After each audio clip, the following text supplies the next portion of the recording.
लो लो लो लो लो चल रबिया के साली बा।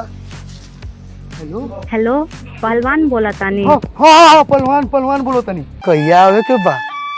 हाँ आयम रक्षाबंधन में। रक्षाबंधन हाँ रक्षाबंधन में का करे अबू यहाँ कोनो भाई हो। तू बारा ना। छोड़ छोड़ अटैची छोड़।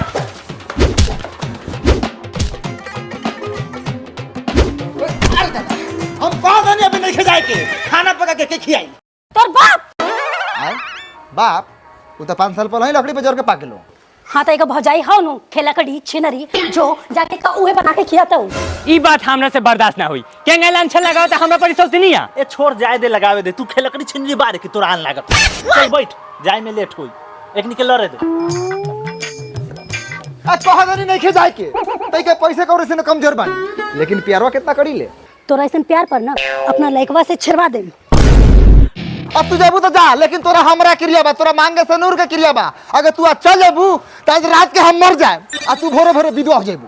हां ए चलबू तो चला रोड पर टेम्पो लगल बानी रास्ता में आरो पैसेंजर उठावे के बा।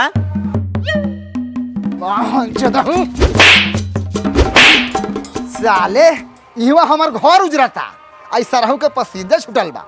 जो साला ना जाई मेहड़ू हमर मान गेल बा। ए चला केने टेबल लगे बड़ा हम बिदवे रहम।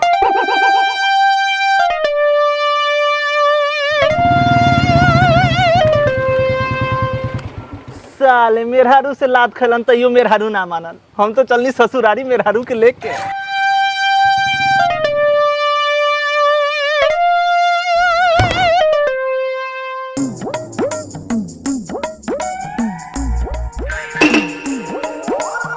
टीकन बाबू आइसक्रीम खेबो। ए सर आइसक्रीम खाए के तो मन बहुत बा लेकिन पैसे नहीं है। अरे आवा हम तोरा खियाइले।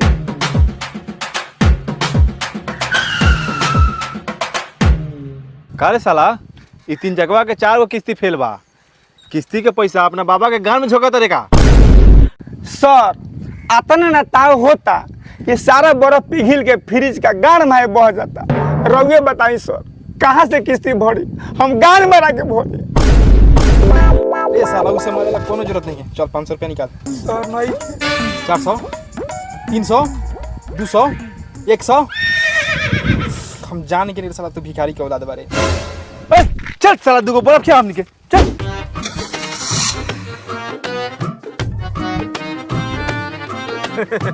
का टिंगन बाबू आइसक्रीम खा के कलेजा ठंडाइल। बहुत मजा आयल और जो हम घाम में बैठ के आइसक्रीम चूसे के मजा बानू दुनिया के कोनो काम में नहीं खे। हम तो चाहम जितना यालतू फालतू ना फालतू लइका बा सारा के सारा ई काम में ना हो। हां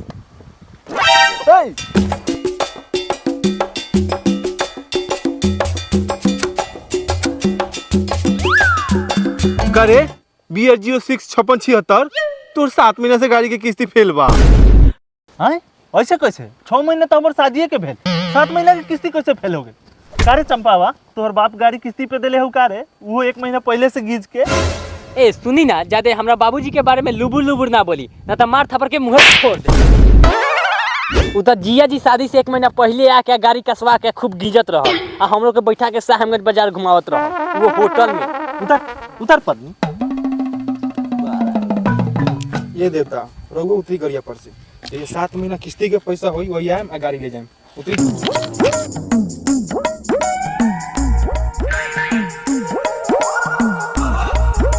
अब चल देख ले कलार बारू साला शादी के 6 महीना बाद पता चला था कि गाड़ी फाइनेंस पर लिया। ए सुनी ना अभी हम अपना जिया जी के फोन करम न तो 2 मिनट में गाड़ी छोड़वा दिहन 2 मिनट में फोन करी का अभी। ए चुप चुप तोहर जीजा के जूजी तुर के ना ओकरा गाने में ठूस दे।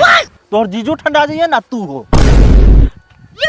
ए प्लेंडिस कंपनी रउआ चिन्हा तनी हम के है ना के हवा तू फाइनेंसर के सार। सही में रउआ हमरा के ना चिन्ही ले ना ओ सर रउआ चिन्ही ले हमरा के ना रे तब ठीक बा इज्जत बच गई। ए पत्नी चल घोड़ा के लंड पर बैठ के कूद। अच्छा चलो ससुराल बा केने बापो भाई बस तोहर घरवा फरवावत।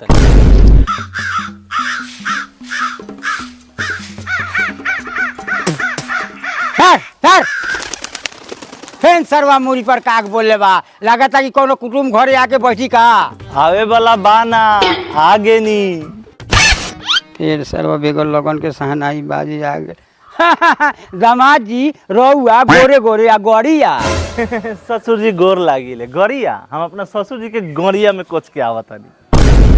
है कथी लुबुर लुबुर बोलीले बाबूजी एतै न हथिन। चुपचाप रह पद्म न तो मारत मारत तोहर देख खराब कर दे। बउआ जी रउआ खिसियाल काहे ला बानी? हम रउआ बाप दाखिल न बानी। चली घर में नाश्ता पानी करी। ए लाड़ पपा दो तोहर नाश्ता हमर गाय लेकिन बाप के रउआ लोगन तो मिल के देनी धोखा आ हमरा के बना देनी बोका। अभी बोका बोबी आई जब ले दहेजुआ गाड़ी आपस ना आई ई चूता रउआ दूरा पर से कहीं ना जाए। ठीक बा मेहमान रउआ ये विचार बा तो दुआरा पर बैठी। चल बेटी मुर्गा भात बनल बा चल।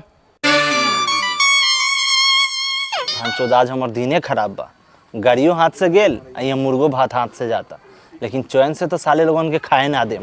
हमरो बानी दोगला बाप के तेगला औलाद। अरे भाई भैया हो ना देख सारो जीजा लउआ दीदी।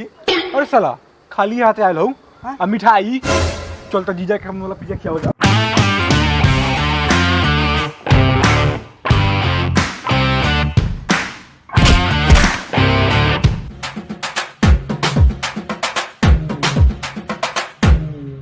जा मेहमान खाली हाथे आ मिठाइया।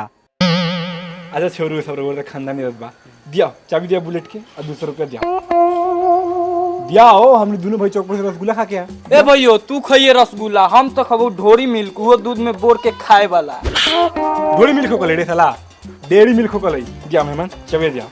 जूजी में से चाबी दी।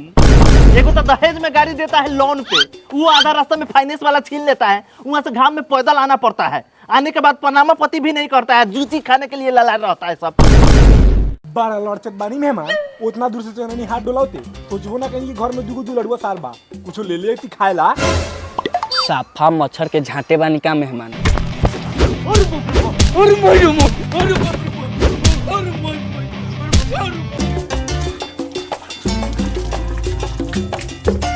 एगो तो दोगला दामाद आके दूरा पर बैठल बा एगो ई कॉल बा चालू होई के नामे नहीं चले। लागत है दोनों भाई कोयलक मार मिठाई खाएला। अरे मेहमान जी ये ठीक नहीं जाओ छोड़ दी हमरा बेटा के ना तो नीमन से बेजा हो जाई। ए ससुर जी ई दुलड़ुआ सर के हमारा थोड़ी रहनी है सरवा के सर्विसिंग करत है ये सरवा ढेर आवाज करत लग। रे सरवा जीजा अगर तोरा गार में दम हो नु तो ई सर्विसिंग एक बार और के दिखाओ। तोरा गार के दूर दूर ना बेचवा दी नु तो हमू तोर कुलरवा सार ना बोले हमर बहन टाटी हमरे घर में काहे न रहो। ना जीजा हमरा के ना हमो सर्विसिंग पूरा फुल हो गेल बा हई सरवा के क के देखो एक बार भूमि आता कथी गार गार मारो दामाद जी ऐसा सर्विसिंग के हमरा बेटवा के कुछ हो जाई त निहाल तोर रउआ से होगा हम अपना बेटवा से। लागत है चंपा दी के दुल्हवा आयल बा यही चलते जीजा आसार में कोस के लड़ाई भेल बा। चलो जीजा के जूजी छू के प्रणाम कइल जाओ अब भाई पर्दार के गाड़ चढ़ावल जाओ। जीजा जी प्रणाम। बताई तो ससुर जी हई बहन चोदवा गैर आके प्रणाम करता आ दूगो अपन दुलरुआ सार बजौन मुंह में मुतला तैयार बा। हां तो आशीर्वाद दे के कोनो बढ़िया काम ना कैला सरौ एकरा घर से खान पीला प्रणाम पति सब बंद बा जल्दी कैसे प्रणाम वापस ली ना तो मार पड़ाई के जीजे तो जूजी बना दे हम।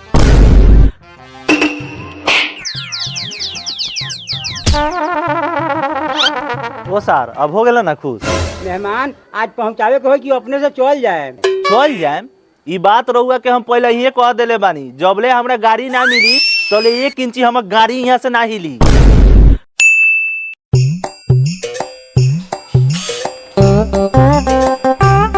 द्वार पर जीजवा अकेले बैठल बा चलो चाना के गाछ पर चढ़ा के अब पटक देवल जाओ।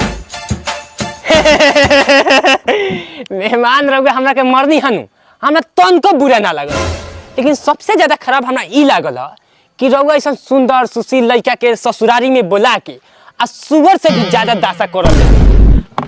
लेकिन रउरो एगो बात जान ली रउरो मर्द के लड़का बानी जबले रउआ गाड़ी ना ले हम नु तबले घरे ना जाएम काहे कि रउरो आन बान शान के बात आ गेल बा आ रउआ मर्द के लड़का बानी मौगा के ना। ए सही बात बा महाराज हमहू मर्द के लड़का बानी मौगा के ना जबले गाड़ी ना ले हम तबले घरे जाए वाला थोड़ी बानी हम। लागत तीर सही निशाना पर लागल बा आ गाड़ी लेके के जाए के बा।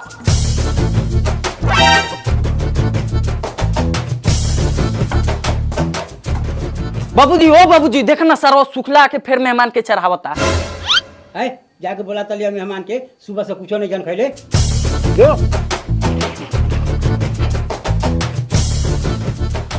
ए जीजा जी लगा के चलो बाबूजी बुलाओ तारन सुबेरे से कुछ नाश्ता नहीं कैले। खाना हम तो पानी तहात तक ले ना पी, हम जब ले गाड़ी ना मिली हमरा। है मेहमान ना खान तक गांठ चेर के मर ना जाए तो गरिया के ले जाई तोहर बाबू बुलाई बुलाई। अच्छा ठीक बा है ने आवा।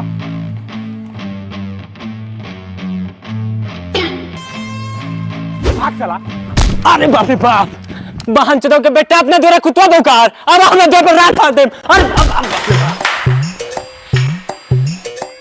ठीक बा, अगर रउआ लोगन के इतना ही खियावे के मन बा तो सुनले बानी रउआ लोगन के गांव के पानी पूरी बड़ा फेमस बा, 10-20 गो मंगा दिया उहे चाप ले हम। और मेहमान मुंह से चापम कि गांठ से?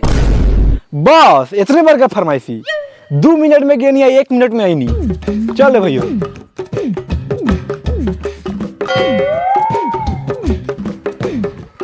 मेहमान हाई लिया पानी। हाई ले आओ पूरी पानी पूरी धर रे पूरी। साले भूखे यहाँ हमर गांड सुखता तोनी के मजाक सूझता। मांगा तानी पानी पूरी या लिया तारा दाल पूरी, मजाक बना के रख देल बा। पानी कहाँ मर रहा है